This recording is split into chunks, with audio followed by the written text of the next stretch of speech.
Jake Paul issues update on MMA debut fight and lists 4 names on his radar, including 2 boxing rivals. One could be a 2-fight MMA and boxing deal. Jake Paul is still on the search to find his first opponent in MMA and could turn to some familiar boxing faces. Paul is 10-1 in the ring, but signed with the Professional Fighters League to make his cage debut.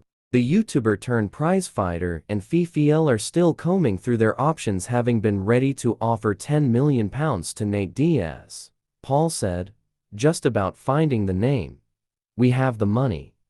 We're ready to go. We're ready to make offers to people. It's just like they have to be able to draw sales. And it has to be a fight where it's like this is my first MMA fight.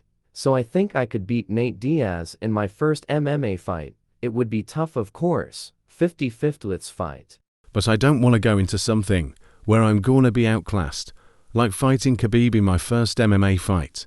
Paul, 27, beat ex-UFC star Diaz, 39, in their 2023 boxing bout, but his calls to rematch in MMA have been snubbed.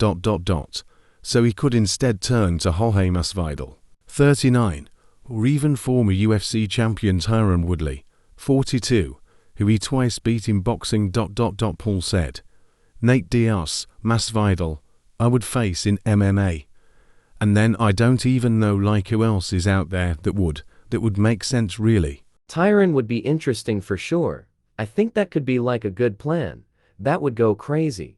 Paul suffered defeat for the first time last year by losing a split decision to Tommy Fury in Saudi Arabia. He is desperate to avenge the result and even put up a 20 pounds package to fight Fury, 25, in both boxing and MMA. Paul revealed, "I think that's actually still a discussion, so that could be interesting for sure. Me versus Tommy in MMA." The American returns to the ring on November 15th in a controversial clash against boxing icon Mike Tyson, 58. So it leaves Paul's MMA debut delayed even further despite building a custom ring in his Puerto Rico gym. He admitted, "I haven't started training, just the boxing takes up so much of my time and that's what I'm focused on and until an MMA fight comes up."